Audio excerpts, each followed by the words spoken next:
What's up, fellow gamers? Kevin J2010 here, welcoming you back to some more Pokemon FireRed. In the last episode, we defeated Erica of the Celadon City Gym, and in this episode, we are going to enter the Pokemon Tower. Let's go. For the second time. Now that we have the Sylph Scope, we can catch Pokemon in here. There's actually two Pokemon you can catch here, and one of them is not even a ghost type, but you can catch them here. Those Pokemon are Ghastly, who is the pure ghost poison type and is actually quite good full evolved. It's got decent speed and really good special attack and a really good move pool to go with it. So if you want a Ghastly, I would say go for it. The only problem is it's trait evolved. I was going to use it on this team, but like, trait evolutions are hard to put together because you have to trade back and forth, and it's weird. It would just look weird because the Pokemon that's getting traded, you wouldn't see it evolve because it would trade on my Game Boy Advance, which it's trading to, which would be weird, but whatever. Anyway, the other Pokemon you can find here is Cubone. Cubone is a pure ground type, and for my practice run of this game, I used one, and I was planning on using it for the LP, but then I thought to myself, you know, it's a lot more interesting when I use Pokemon I haven't used for a run before. The only two Pokemon that are the same from my early run were Bulbasaur, because it was my starter, and Clefairy. The difference was that on my practice run, I evolved Clefairy at around level 30 or so, just because I wanted to learn like Metronome or something. But now, I'm going to wait until level 45. So this run is pretty much completely different. I was going to actually have a Pikachu, and I was going to have a Cubone to be my fourth Pokemon. My only problem with Cubone is you have to wait until level, you have to wait until this point until you can catch it. And I feel that that's really late, and I would have had just those three Pokemon, which, like, Bulbasaur, Pikachu, which is now Beedrill, and Clefairy being the only three Pokemon on my team for that whole thing. And I just feel for good pacing and for you guys to like wonder when my next Pokemon is going to be, I don't want to keep you guys in suspense for too long, because if I leave you guys in suspense for too long, it kind of loses its luster, right? So you never know when my next Pokemon is going to be. I know when my next Pokemon is going to be, but you guys just got to calm down. I'm going to use Super Repels just because... Oh, do I not have any? Oh, yes, I do. There we go. Super Rapples. Plus, another good thing that's good with 15-minute videos is that I feel I can keep the commentary more fresh for a lot longer.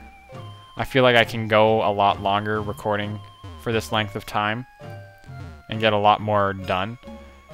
Just because, like, I feel like I don't get any, like, I can only get like one topic finished, but whereas if I try to squeeze in like two topics, it makes the video longer. So now it's like every episode has one concise topic. It's a pretty good idea. Oh, I realized I hadn't fought you yet. Zombies! Time to destroy you. I shall destroy you. I like their eyes. It was like, she only has a Ghastly, so I mean, whatever. I'm probably going to catch a Ghastly off-screen. In fact, I got to catch a lot of Pokemon off-screen, because coming up soon is actually another aid that gives you something based on how many Pokemon you have. So I kind of want to get that done soon. In fact, even on my practice run where I didn't have Jolteon, I still took Eevee and evolved it just so I can have 2 extra Pokemon in my Pokedex. So that's just a little bit of helping you complete your Pokedex for the sake of game completion, not for catching all 150, which is something I would love to do. The Lightning Spirit 78 did it in her Pokemon Leaf Green LP, and I wouldn't mind doing it. I just wouldn't do it in an LP. I don't know. I don't know. Something about the only game where I ever got close to catching all 150 was in Ruby Sapphire, which isn't 150. It's actually 200 in the National Dex in that game, and I was only like 15 away. But it was weird because, like, I needed Rhydon, and I was like, I don't want to level up a Pokemon level 45. That's such a high level. And then it was like I needed a Chinchou and a Lantern, and I was just too lazy to evolve my Chinchou into a Lantern, which just involved just leveling it up. But I was just lazy, and oh, she got me from behind. Anyway, but yeah, that's what happened there. I didn't really feel like I just didn't really feel like evolving it. So maybe someday I'll do what the Lightning Spirit 78 did and catch all 493, which has now made its way up to 640 something, I believe. It says 6 something now, over 600 Pokemon. That is crazy. But I wouldn't mind doing that. It would just take a lot out of me. I just need like a whole a whole summer to myself. Like, if I was able to have Let's Playing as my one job, like, I didn't even need to work at my part-time job to make... it's funny because I'm not doing it to make ends meet, per se. It's just, like, I like money. I like going to PAX, so I'm trying to make money. I don't really have that many expenses, just, like, my cell phone, which isn't that much. In fact, they say you're not supposed to talk about how much money you make, but I will say that the amount of money I make on YouTube is enough to cover at least my cell phone bill, which isn't that much because my cell phone bill isn't that much. So I'm just gonna say that much. So you guys can guess maybe it's not that much, but then at the same time it can kind of be like maybe it's a lot because you're saying it's not that much in comparison to how much you're getting paid. I don't know. So you know what? That's the farthest I'm getting into it. If they get mad at me, whatever. To be totally honest, I kind of want my contract to be over. Getting partnered is it's an interesting feeling, I'll tell you that much. Anyway, so we make our way here and be gone, intruders. Uh-oh. Uh-oh. It's back. Oh, the ghost appeared. Sylph-scope unveiled the ghost. The ghost was a Marowak. This is the evolved form of Cubone. As you can see, high level. Being level 30, Marowak actually has a fair bit of defense. It's actually not bad. If you evolved a Cubone and had to use a Marowak for your team, it's not that bad.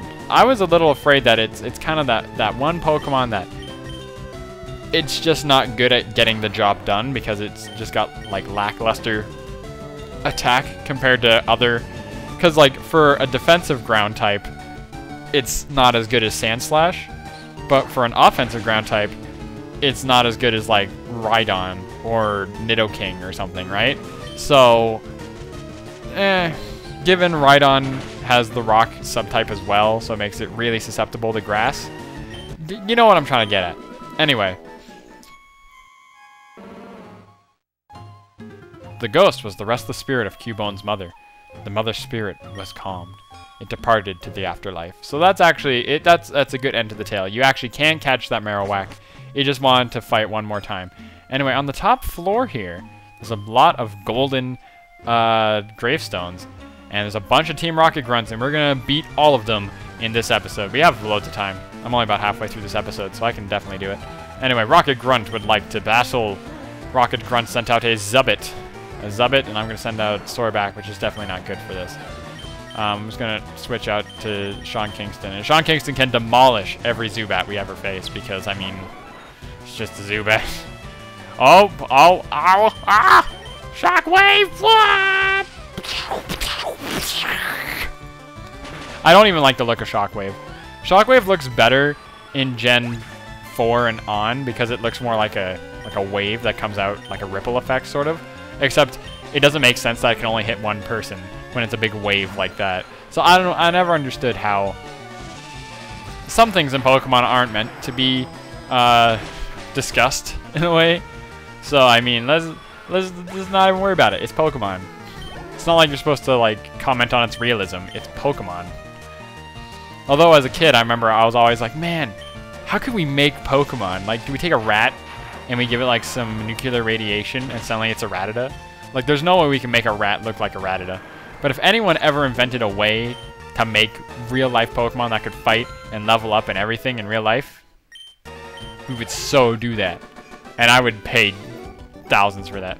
I give up. So here we go. Team Rocket gave up again.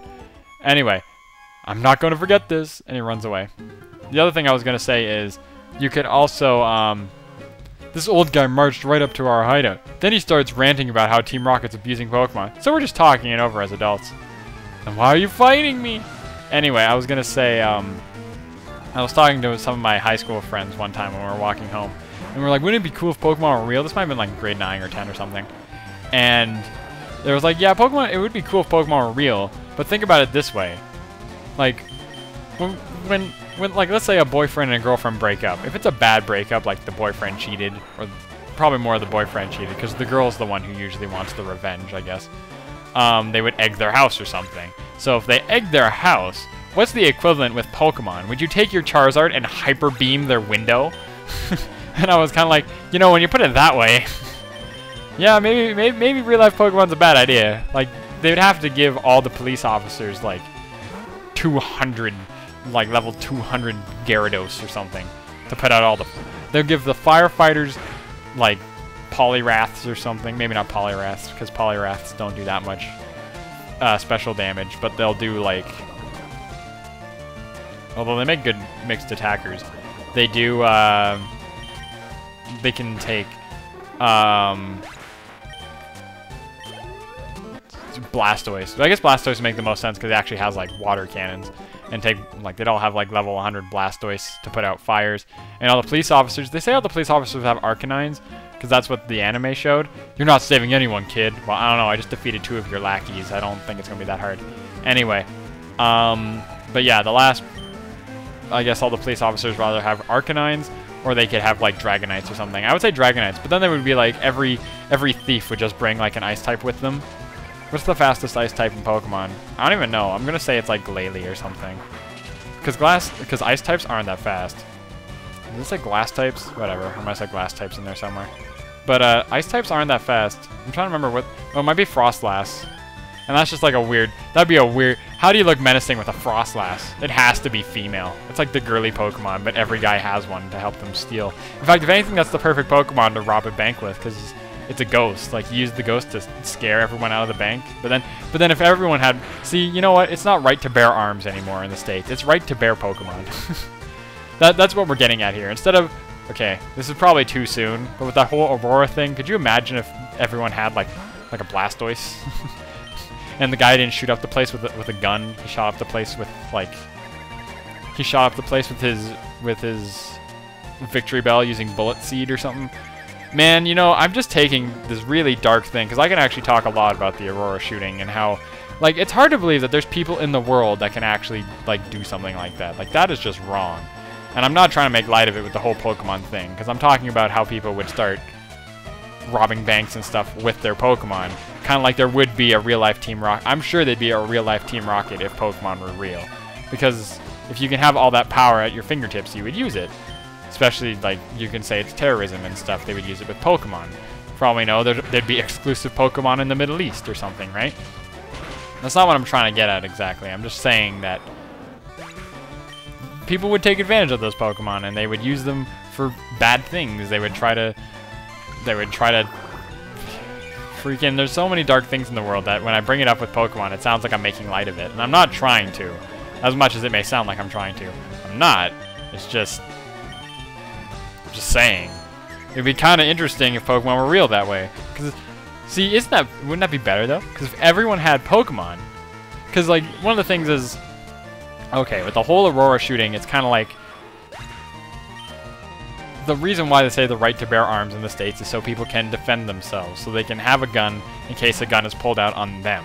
Even if the person who pulls out a gun on them is doing it illegally, because they have a gun that is not legal to own or something. People are allowed to have at least a type of gun, like a pistol, that you can have concealed, that if someone pulls a gun on you, you can pull one back on them. But people don't want to buy guns because they're afraid that it might desensitize people, and especially if they have kids, the kids might get their hand on it or something. Considering it can kill people, it's a little wrong. So, I mean, what if it was Pokemon? Then everyone would want one. It's not bad for the kids. It's bad for the teenagers now. But, I mean... There you go. Well, I don't know. Man, everyone's going to dislike this video.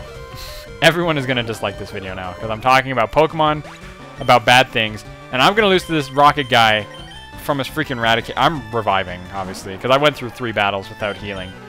And that Zubat actually knew something decent. Let's throw out Rudolph because he has Brick Break. Sorry if you heard me touching my mic there. I get really itchy because it's really sweaty in my room, and when I record, I close my window, which this time I actually kept it just slightly cracked, because you can generally hear sounds from outside. Okay, you haven't done anything. I'm going to stun spore you. If you don't kill me, if Paris kills you, I swear to God, Paris will join my team if this kills you.